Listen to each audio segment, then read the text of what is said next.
Na mwana michezo wa Seba Sport, karibu sana katika michezo ripoti, na mimi ni ripota yako Seba. Shirikisho la soka duniani FIFA hapo jana limemteua Engineer Hersi Said kuwa miongoni mwa wataalamu wa kongamano kubwa la soka duniani.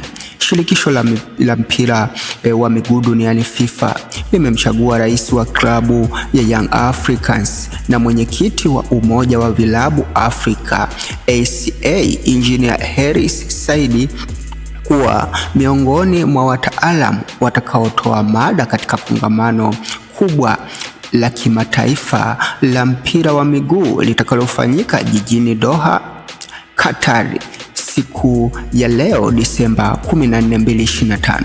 Kwa mujibu wa ratiba rasmi ya kongamano hilo, Engineer Hersi Said amepangiwa kufundisha mada muhimu yenye kichwa cha habari Key Element for Club Successful Transformation, inayojikita katika mifumo ya mikakati ya mabadiliko chanya ya vilabu vya mpira wa miguu ili kufikia mafanikio ya muda mrefu ndani na nje ya uwanja.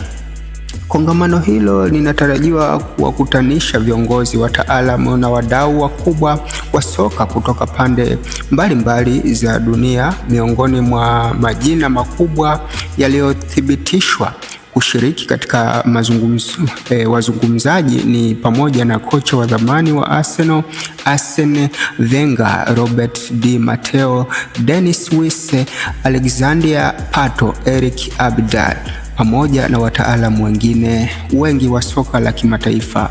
Na mwanamichezo wa Seba Sport, hii ni ripoti ya michezo. Una lipi la kuongea kuhusu Engineer Hersi ambaye ni Mtanzania huyu ambaye anazidi kuvuka mipaka na kuaminika katika nyanja za kiuongozi katika soka barani Afrika na dunia kwa ujumla.